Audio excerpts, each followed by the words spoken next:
Can I just say, Ichigo rolling up, crashing through there with that remix going on, it was the exact same vibes I got when MCU's Iron Man was coming in and just making an entrance.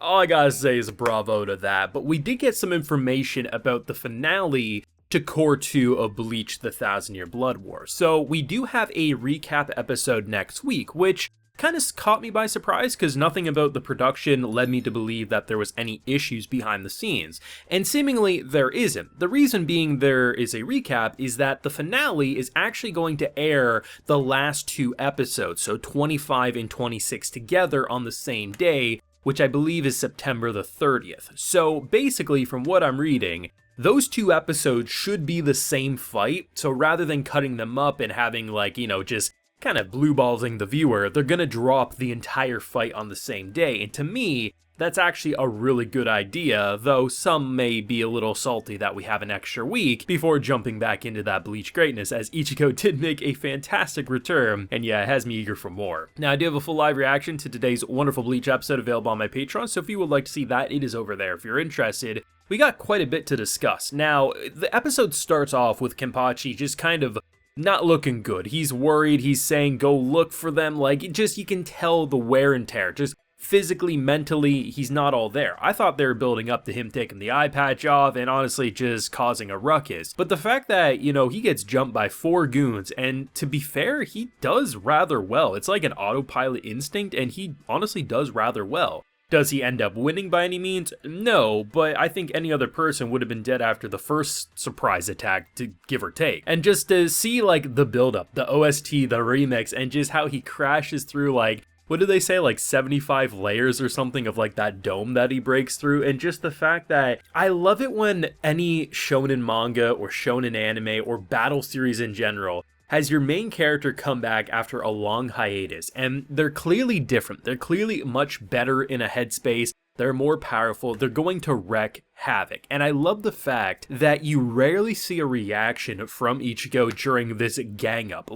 He gets really the first time it feels like he shows any sign of okay, his mentality kind of shook, is when the Quincy King kind of makes his declaration, and you can see Ichigo, he's looking, he's like, I'm gonna go kill that fool. And then he gets sucker kicked or punched, whatever it was. That was really the first time during that entire scene, because everything about it, he's grabbing arms, he's tossing fools, he's just wrecking shit, and it was fantastic, because I think watching any of the previous episodes, was I missing Ichigo in the moment? No. But when they show you the after the credits moments, typically, you're like, yeah, man, when he comes back, things are gonna change. We're gonna push the fight to them. And the fact that seemingly because he broke through that barrier, now the Royal Palace can seemingly be invaded, our boy's powered up beyond belief, and now Ichigo doesn't know what to do with the information that Ishida is 100% working with him, and knowing that he's going to 100% have to fight a friend. It's just to see everything about this, it just feels like we've been building up to this moment and we're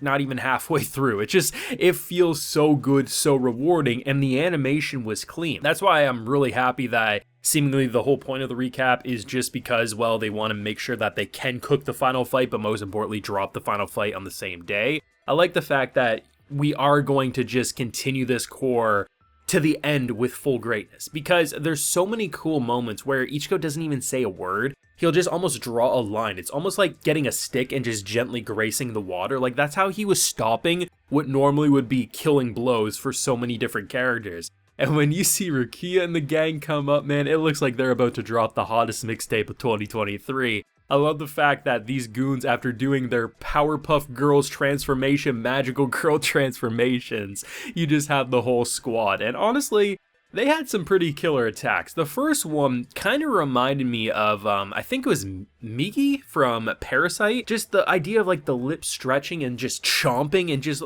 biting. Half of the bodies were being bitten off, and an entire group. Electrocution.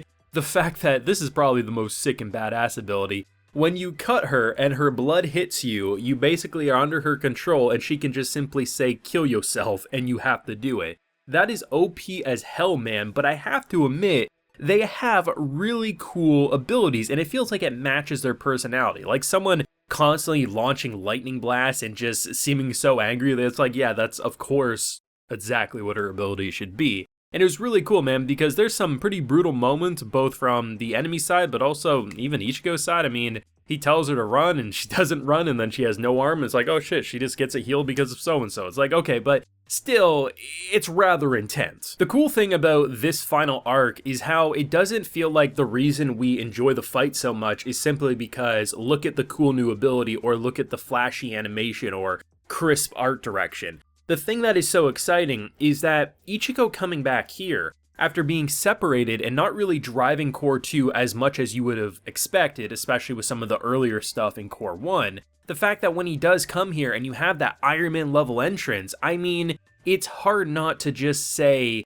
I feel giddy. I feel like a kid on Saturday mornings feeling like my favorite heroes are about to kick all the ass, only for the Quincy King to just once again rub, like, it feels like he has a chainsaw and he just casually just is swinging it at us, and we got all these giant gashes. He then pours the dump truck of salt so it gets in every nook and cranny in our wounds, and we're like, bro, when the hell are we gonna get the W on this fool? But the fact that when we do get the W, it's gonna feel so rewarding. The savory sensation of crushing this fool, but there's gonna be some heartbreak along the way. Though it was nice to see, honestly, man, like, he doesn't have to say a word. It is awesome just to see him come in and rock that Big D energy. And speaking of some big energy, I feel like we got a One Piece situation going on here with Nami, because literally same vibe of like, I'm pretty sure she got a breast implant in between scenes here, but am I complaining? Not really, but it's just like,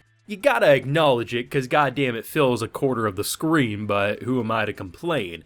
Overall, this was a very, very good episode. I really thought we were about to build up, you know, because I've always heard that the opening is literally manga moments, but they stylized it in almost a slice of life way, so it's hard to know what that means until you see it. And there's been that, like, whole guitar scene, and, like, you knew Ichigo versus Ishida was going to happen, and I thought this was going to be the moment, but seemingly not quite yet. But either way, I'm more than happy to wait, because that fight is going to be incredible, along with any other fights we have left remaining. Obviously, I am loving this. I gush about it every week, and I probably will gush about it every week all the way to the end of Core 4, unless something majorly wrong happens, which I don't see how that's possible. But let me know what you thought, because it was very fun. It had like an Iron Man level entrance. Honestly, the delay actually gets me excited for the finale, so we can see, like, just that full fight in glory. But let me know what you're feeling down below. Leave a like if you enjoyed, subscribe if you're new around here, of course ring that bell so you can get notified when I upload more Bleach to the channel. And like I mentioned, we do have a full live reaction to today's wonderful episode available on my Patreon, and hey, while you're there, you also get a video shout out like